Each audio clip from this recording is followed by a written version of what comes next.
Hello दोस्तों, welcome to my YouTube channel. जैसा कि मैं आपको पिछले लेक्चर में वेदों वेदों के ब्राह्मण, उनके पुरोहित, उनके अरण्यक, उनके उपनिषदों के बारे में बताया कि किस वेद के क्या कौन पुरोहित हैं, कौन ब्राह्मण साहित्य है, कौन उपनिषद है। फिर मैंने कुछ वेदों में जैसे ऋग्वेद और अथर्ववेद में नदी सूक्त इतनी कुछ चीज़ें बताई। वेदों के भीतर जो कुछ वर्णन है, जो महत्वपूर्ण वर्णन है, जो एग्जाम की दृष्टि से महत्वपूर्ण, उसको बताया। फिर मैंने कुछ महत्वपूर्ण ब्राह्मण साहित्य के बारे में बताया। फिर कुछ महत्वपूर्ण उपनिषदों के बारे में बताया कि उपनिषद में क्या है, जैसे मुंडक उपनिषद। ऐसे तमाम चीज़ें मैंने आपको बताई। तो आज के इस लेक्चर में हम आपको ऋग्वेद के बारे में बताएंगे और ऋग्वेद के बारे में पूरा डिटेल बताएंगे कि ऋग्वेद के एस्पेक्ट से पूरा जितनी भी चीज़ें हैं, सारा कंपाइल करके आज ही हम ऋग्वेद के बारे में आपको बताएंगे। ऋग्वेद के बारे में ही क्यों हम आज बताने के लिए सोचें, इसलिए क्योंकि आप देखे हैं कि ऋग्वेद से ही यजुर्वेद, सामवेद, अथर्ववेद, ब्राह्मण, आरण्यक, उपनिषद जितनी भी डेवलपमेंट हुए हैं, सब ऋग्वेद ही जड़ है उसकी। इसलिए ऋग्वेद को समझना बहुत जरूरी है। तो आइए हम ऋग्वेद शुरू करते हैं। जैसा कि मैंने बोर्ड पे लिखा है ऋग्वेद आरवी। तो ऋग्वेद के बारे में मैंने कुछ चीज़ें आपको बता चुका हूँ मैं, जैसे कि सबसे पुराना वेद है, सबसे बड़ा वेद है। ऋग्वेद में क्या था, देवताओं के लिए स्तुतियाँ थी, प्रार्थनाएं थी, ये तमाम चीज़ें मैं आपको बता चुका हूँ। उसी क्रम में हम जैसे ऋग्वेद का संकलन करता महर्षि कृष्ण द्वैपायन। ऋग्वेद का संकलन करता कौन है? अभी मैं एक मोटा मोटा खाका आपको बताऊंगा। ऋग्वेद के संकलन करता कौन है? महर्षि। संकलन करता मैं लिखा हूँ, निर्माता नहीं। निर्माता तो क्या है? ऋग्वेद के भगवान है। वेदों के निर्माता कौन है? भगवान है। अच्छा, पिछले लेक्चर में मैंने आपको वेदों के निर्माता के बारे में बताया था कि कोई नहीं है, कोई व्यक्ति नहीं है। तो कोई कोई व्यक्ति नहीं है, निर्माता तो है लेकिन भगवान है निर्माता। ठीक, वेदों के निर्माता भगवान है, या ऋग्वेद के निर्माता भगवान है, लेकिन संकलन किसने किया है? वो महर्षि कृष्ण द्वैपायन ने किया है। इनको वेदव्यास इसलिए वेदव्यास कहते हैं क्योंकि इन्होंने वेदों का संकलन किया, इसलिए इनको वेदव्यास कहते हैं। ठीक, इतना आपको समझ में आया। अच्छा, एक चीज और कि इस ऋग्वेद में कुल क्या क्या है, थोड़ा सा उसके बारे में हम देखते हैं कि ऋग्वेद में क्या क्या है। तो संकलन करता हो गया कि ऋग्वेद में कुल 10 मंडल हैं। दिमाग में रखिएगा, 1028 सूक्त हैं, 10,580 मंत्र या ऋचाएं हैं। ये किस में है? संस्कृत में है। ठीक, ऋग्वेद में कुल 10 मंडल हैं, 1028 सूक्त हैं, 10,580 मंत्र या ऋचाएं हैं। ठीक, ये आपको समझ में आ गया होगा। अच्छा, अब ये 10 मंडल, 1028 सूक्त, 10,580 ऋचाएं, ये कैसे हैं, क्या हैं, इसको थोड़ा सा हम एक उदाहरण से समझेंगे तो आपको समझ में आएगा। जैसे जैसे हम ले लेते हैं अपने संविधान को ही ले लीजिए। ठीक, तो संविधान में आप देखे होंगे कि संविधान भी कई भागों से मिलकर बना रहता है। अपना संविधान, अपने भारत का संविधान कई भागों से मिलकर, जैसे 22 भाग, 21 भाग, 24 भाग, 23 भाग, आप लोग कहते हैं ना कि संविधान 22 भाग, 23 भाग, जो भी हो। ठीक, तो कुछ भाग से मिलकर संविधान बना है। उन भागों में कुछ चैप्टर होते हैं, हर प्रत्येक भाग में कुछ चैप्टर होते हैं, और हर चैप्टर में कुछ अनुच्छेद या आर्टिकल्स होती हैं। जैसे कहा जाता है कि भारत के संविधान में 395 अनुच्छेद हैं, ये चीज़ें बताई जाती हैं ना। तो 395 हैं, अब घट बढ़ रही हैं, घट रही हैं, जो भी हो। तो जैसे मैं आपको यहाँ लिखूं कि संविधान ले लीजिए, चलिए। संविधान में कुछ भाग हैं, इसमें संविधान में कुछ भाग होंगे संविधान के। ठीक, इन्हीं भागों में क्या होंगे? कुछ चैप्टर होंगे। इन्हीं चैप्टर में क्या होंगे? अनुच्छेद होंगे। 395 अनुच्छेद मान लीजिए। ठीक, तो क्या है संविधान में? कुछ भाग हैं, कुछ चैप्टर हैं, कुछ अनुच्छेद हैं। जैसे ये मान लीजिए अपना संविधान है, इसमें कुछ भाग हो जाएंगे, हर भाग में कुछ ये चैप्टर हो जाएगा, इस चैप्टर में कुछ आर्टिकल्स हो जाएंगी या अनुच्छेद हो जाएंगे। ठीक, जैसे आप मानते हैं ना कि ये भाग एक है, भाग दो है, भाग तीन है, भाग चार, ये संविधान का भाग एक, भाग दो, भाग तीन, भाग चार। तो भाग एक में मानते हैं अपना, बोला जाता ना कि आर्टिकल 1 से 4 तक इसमें है, 5 से 11 तक इसमें है, 12 से 35 तक इसमें है, 36 से 51 तक इसमें, ये क्या आर्टिकल्स हैं। इन भाग में क्या है, 1 से 4 तक, फिर दूसरे भाग में 5 से 11 तक, तीसरे भाग में 12 से 35 तक आर्टिकल है, चौथे भाग में 36 से 51 तक आर्टिकल है। तो ये संविधान में कुछ भाग हैं, हर भाग में कुछ चैप्टर हैं, उन चैप्टरों में आर्टिकल्स हैं। ठीक, तो ये चीज ये हो गया संविधान। तो इसी तरह आपका क्या है, अच्छा इसी तरह आपका क्या है, वेद भी है, ऋग्वेद भी है इसी तरह। अच्छा, इसमें एक चीज और संविधान में आप देखिए कि जब इसमें भी कुछ संशोधन होता है, संविधान में कुछ संशोधन होता है, तो आप देखते हैं कि संविधान के बीच में भी जोड़ देते हैं, बाद में भी जोड़ देते हैं। मतलब इसमें जैसे आपने आर्टिकल 21 पढ़ा होगा, 21, तो बाद में 21A जोड़ दिया गया, तो ये 21 से कहाँ जोड़ा, संविधान के बीच में जोड़ दिया गया। आर्टिकल 21 आपने पढ़ा, फिर 21 से बाद में आया, तो 21A 21 के बाद ही आएगा, तो इसका मतलब इसको कहाँ जोड़ा गया, संविधान के बीच में जोड़ा गया। ठीक, ऐसी चीजें आपने संविधान में पढ़ी हैं। ठीक, आइए हम अपना इसकी तुलना अपने ऋग्वेद से करते हैं। ठीक, अब देखिए यहाँ पे ये मैंने आपका बनाया है ऋग्वेद, मान लीजिए ये पूरा यहाँ से यहाँ तक, यहाँ से लेके यहाँ तक क्या है आपका ऋग्वेद है। ठीक, इसमें कितने भाग हैं, 10 भाग हैं, 10 मंडल। मंडल मतलब भाग, जैसे उसमें हमने भाग लिया ना कि इसमें 4 भाग लिखा है, तो इसमें 4 भाग लिखा, उसी तरह इस उसमें जो भाग है इसमें मंडल कहते हैं उसको, भाग या मंडल कुछ भी कहिए आप। ठीक, तो एक पहला मंडल, दूसरा, तीसरा, चौथा, पांचवा, छठवां, सातवां, आठवां, नौवां, 10वां, कुल कितने मंडल हैं, 10 मंडल या 10 भाग हैं। ये आपको समझ में आएगा जैसे संविधान में है। ठीक, 10 मंडल और 10 भाग हैं। ठीक, अब आप अभी एक चीज और इसमें ध्यान दीजिए, अब कुल 10 मंडल हैं, दिमाग में रखिएगा। जैसे संविधान में 22 भाग मान लीजिए हैं, मान लीजिए संविधान में 22 भाग हैं, तो उसी प्रकार इसकी तुलना आप हम करते हैं ऋग्वेद से। तो ऋग्वेद में कुल 10 भाग है जिसको हम मंडल कहते हैं। ठीक, तो कुल 10 मंडल हो गए, पहला मंडल, दूसरा, तीसरा, ऐसे करके मैंने 10 मंडल लिखा है। ठीक, अब 2 से 7वां मंडल, दो से दो से लेकर, ये मैंने लिखा है ना, मैंने ये यहाँ से लेके, ये 2 से लेके ये 7 मंडल तक क्या है, सबसे प्राचीनतम मंडल कहा जाता है। ये सबसे प्राचीन है भाई, प्राचीन कहा जा रहा है, यानी कि सबसे पहले यही मंडल रहे होंगे 2 से 7 तक। अच्छा, इसमें देखिए आप, एक बाद में जुड़ा है, 10 बाद में जुड़ा, मैंने लिखा है ना बाद में, 1 और 10 मंडल क्या है, बाद में जोड़ा गया है।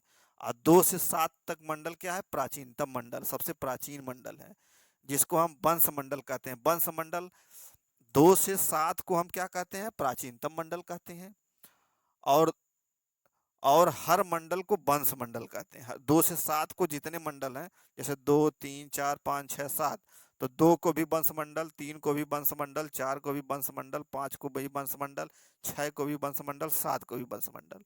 वंश मंडल क्यों कहते हैं 2 से 7 के भागों को, क्योंकि इस 2 से 7 मंडलों का ऋषियों से कुछ न कुछ, किसी ऋषि के वंश से ये जुड़ा हुआ है मंडल। ठीक, इसलिए इसको क्या कहते हैं हम, वंश मंडल कहते हैं 2 से 7। और 1 और 10वां क्या है, बाद में जोड़ा गया है। अच्छा, ये चीज आपको कम समझ में आएगी होगी कि 1 और 10वां बाद में जोड़ा गया, ये 2 से 7 प्राचीनतम मंडल।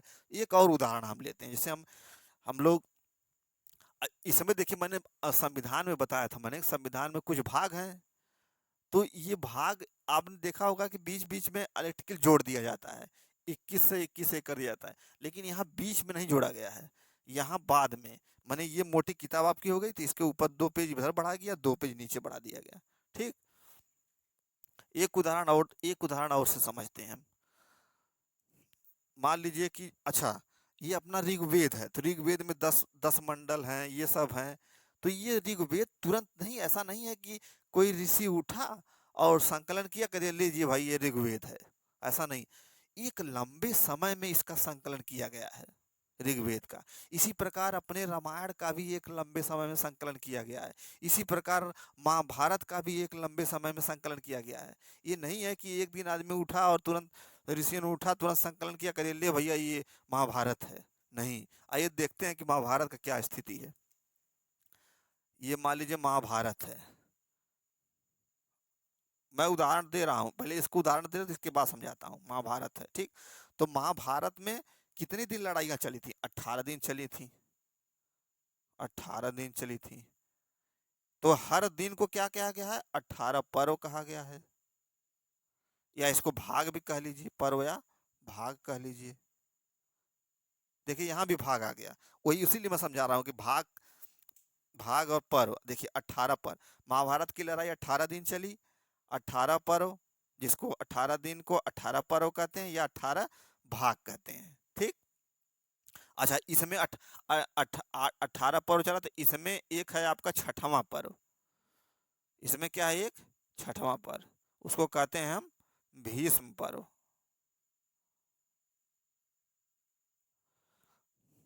महाभारत की लड़ाई 18 दिन चली, उसमें 18 दिन या 18 पर्व कहेंगे, 18 भाग कहेंगे। 18 पर्व में छठवां पर्व जो था वो भीष्म पर्व था, और इसी भीष्म पर्व में गीता है। तो गीता कहाँ है? गीता कहाँ लिखी गई है? महाभारत में लिखी गई है। तो कभी क्वेश्चन आपसे पूछ दिया कि गीता कहाँ है, अब गीता मतलब गीता मत समझ लीजिए, गीता कहाँ है।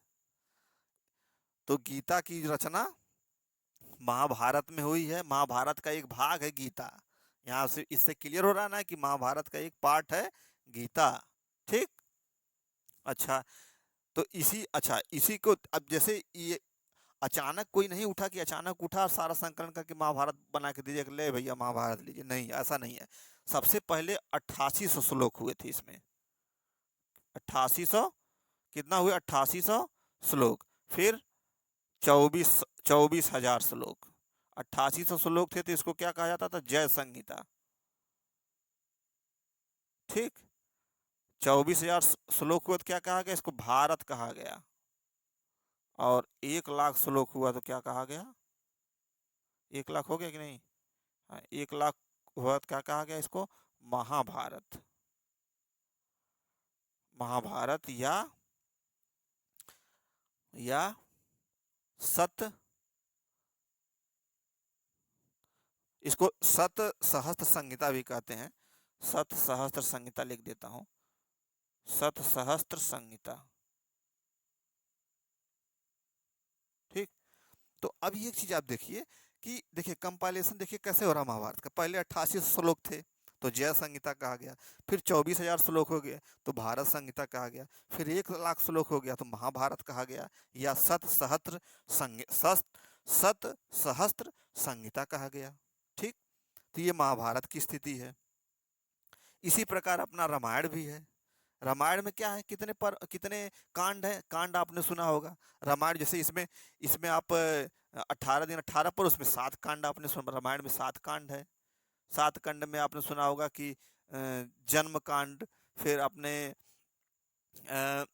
वो सुना होगा, क्या नाम है, सुंदर कांड, अयोध्या कांड, ये तमाम चीजें आप, तमाम कांड आपने सुना होगा।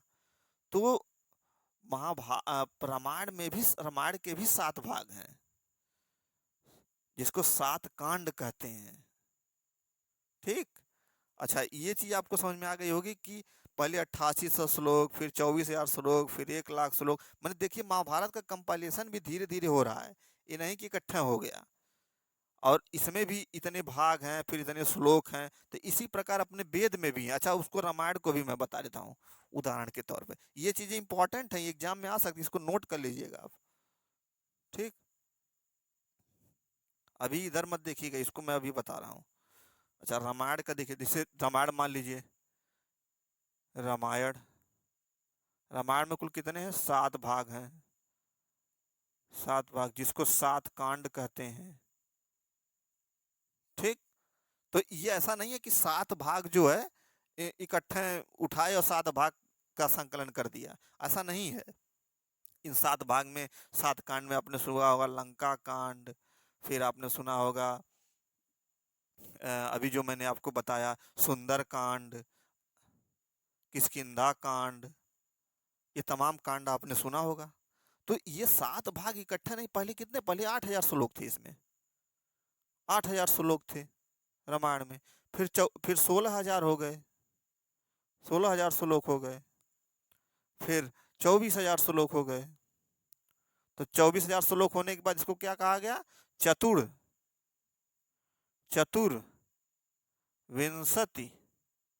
संहिता, चतुर्विंशति सहस्त्र संहिता, सहस्त्र मतलब 1000, चतुर्विंशति सहस्त्र संहिता।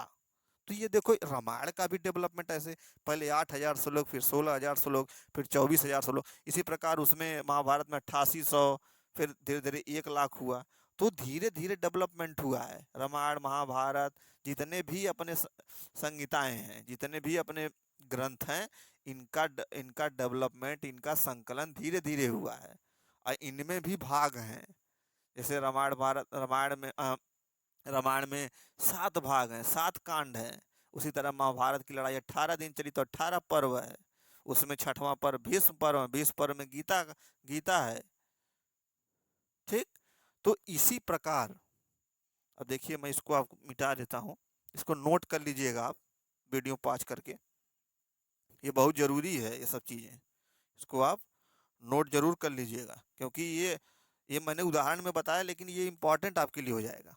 अच्छा, अब आपको समझ में आ गया होगा कि भाग और उसमें श्लोक, ये चीज़, अब चीज़ें आपको समझ में आ गई होंगी। तो हम आते हैं ऋग्वेद पे फिर से।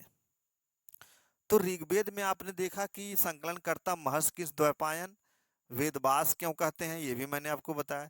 कुल 10 मंडल हैं, 1028 सूक्त हैं, 10,580 ऋचाएं या मंत्र हैं। ठीक।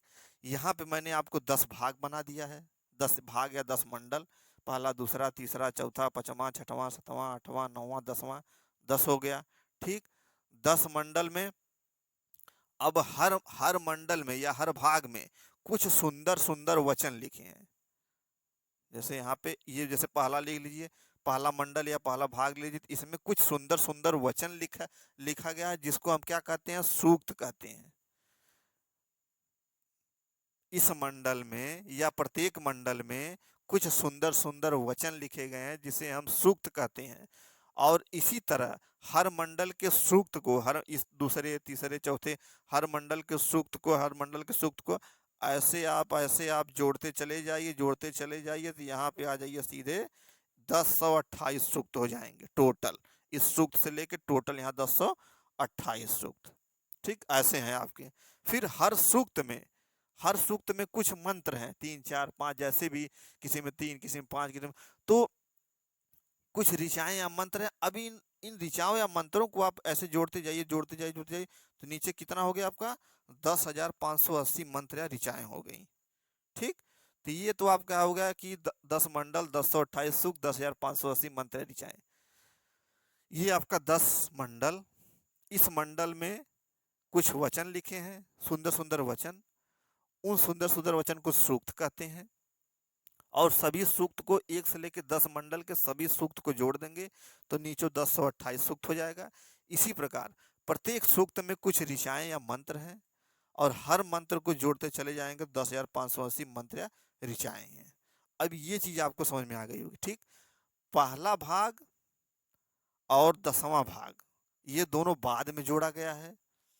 ठीक, इसलिए इनको मैंने लिख दिया बाद में, पहला और 10वां। और दूसरा से लेके 7वां तक ये प्राचीनतम मंडल है। यहाँ पे मैंने लिखा है प्राचीनतम मंडल या वंश मंडल।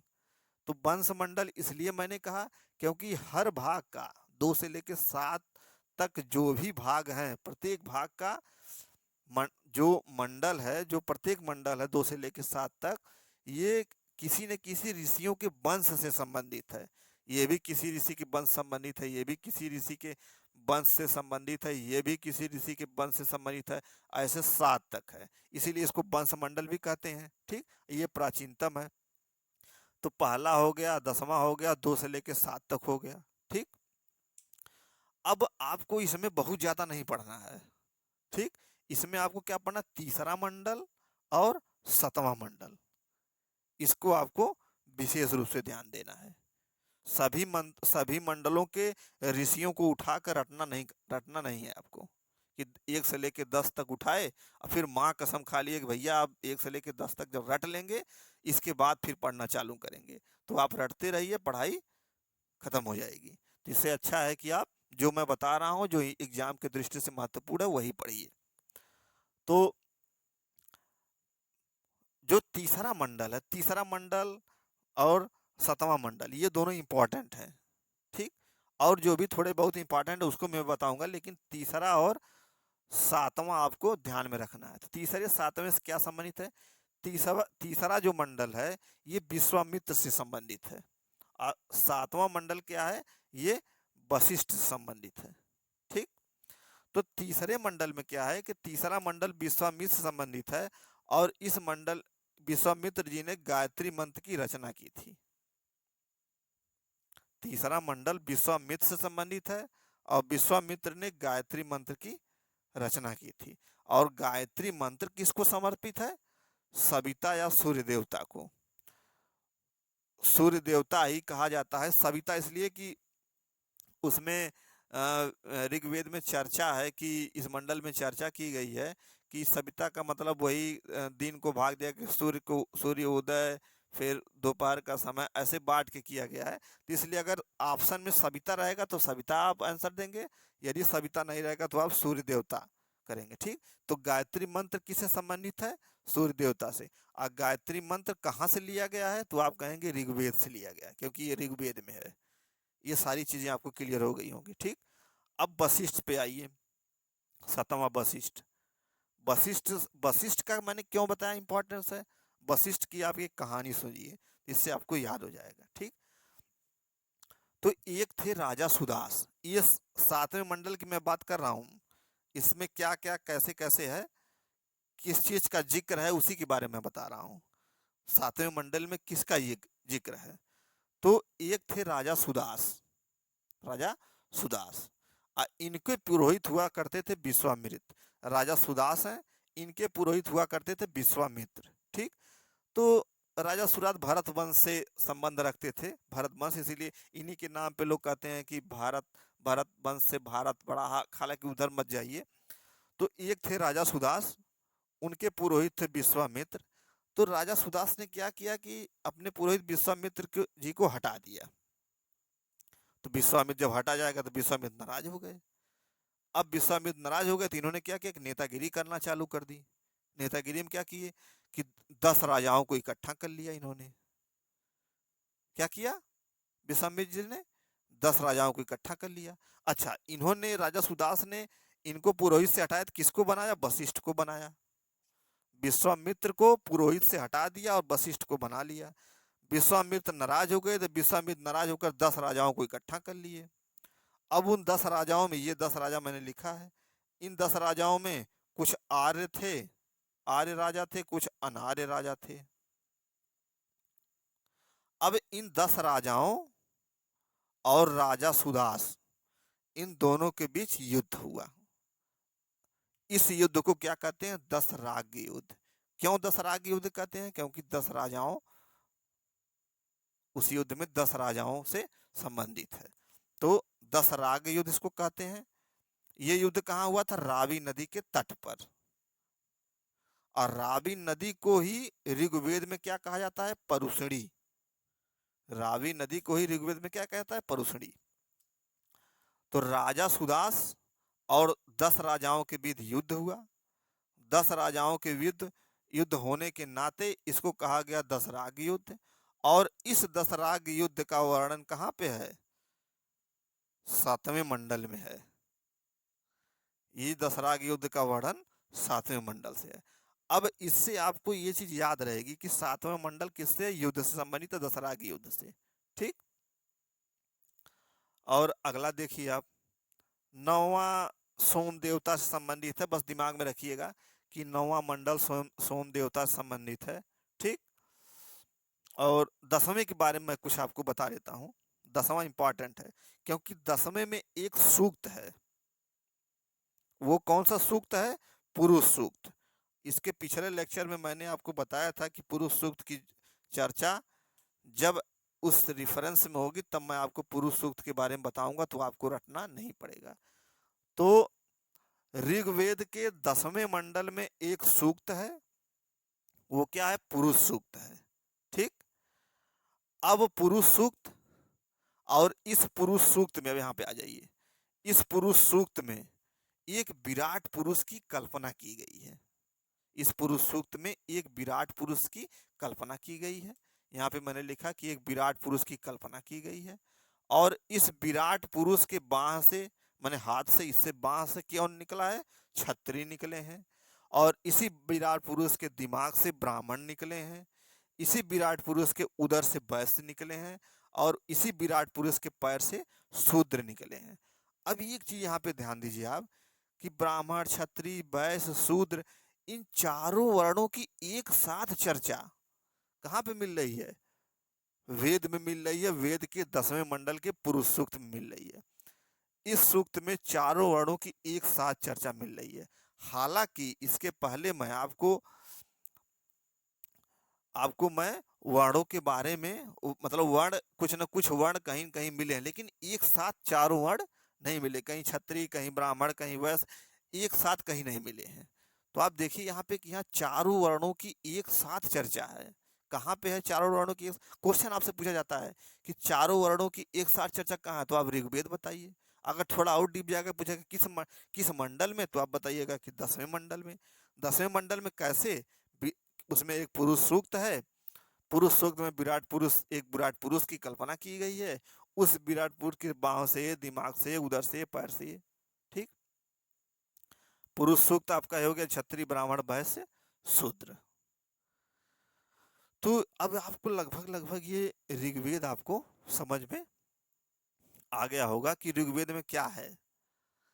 कुल 10 भाग हैं। ठीक। अच्छा, एक चीज देखिए कि ऋग्वेद का आप देखिएगा कि लास्ट में पहला और 10वां ये बाद में जोड़ा गया है।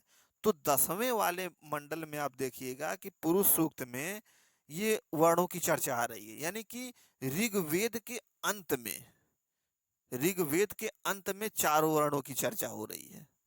ऋग्वेद का अंत मतलब ऋग्वेद काल के अंत तक जाते जाते चारों वर्णों का चर्चा शुरू हो गई। ठीक। ये भी दिमाग में रखिएगा। एक बार और मैं आपको इसको कर देता हूं कि कुल 10 मंडल है। 10 मंडल आपका 1 2 3 4 हो गया। ठीक। फला फला फला मंडल है। आपको कैसे याद करना है कि 2 से 7 तक प्राचीनतम मंडल है या वंश मंडल है। वंश मंडल इसलिए कहते हैं क्योंकि ये ऋषियों के वंश से संबंधित है। ठीक। पहले और 10वां बाद में जोड़ा गया है। फिर इसके बाद आपको तीसरा और 7वां याद करना है कि तीसरे में ये था, 7वें में ये था, युद्ध हुआ था बकायदे। इसमें गायत्री मंत्र की चर्चा है, ये है। इसमें 10वें में सूक्त है, पुरुष सूक्त है, और इस पुरुष सूक्त में विराट पुरुष की कल्पना की गई है। बाकी ये चीज है। ठीक। अब आपको ये चीज भूलना नहीं चाहिए। हमारे हिसाब से ऋग्वेद आपको पूरा कंठस्थ हो गया होगा। एक बार आप चिंतन मनन करिएगा, आपको एकदम कुछ भी रटने की जरूरत नहीं है। जो मैं ये तरीका आपको बताया हूँ, और सारी चीजों को मैं कंपाइल करके एक ही जगह बता दिया। ये सारी चीजें अलग अलग मिलती हैं, एक ही जगह मैंने आपको बता दिया। आप कभी भूलेंगे ऐसे दिमाग में चित्र, जैसे एग्जाम में आप क्या, इसको चित्र को अपने दिमाग में रखना है कि हाँ, फला फर्स्ट लेके 10 तक, दूसरे 7वें तक ये स्थिति, पहले 10वें में ये स्थिति है, बाकी ये है। दशराग युद्ध कहाँ हुआ, किस मंडल में है, ये सारी चीजें क्यों हुआ, तो ये सारी चीजें आपको इस चित्र से ही आपको क्लियर हो जाएगी। ठीक। अब आगे के लेक्चर में हम आपको मिलेंगे, जिसमें हम वैदिक काल के धार्मिक पक्ष, राजनीतिक पक्ष, भौगोलिक विस्तार, आर्थिक पक्ष, ये सारी चीजें आपको हम शुरू करेंगे। ठीक। तो मिलते हैं आपसे अगले लेक्चर में। Thank you.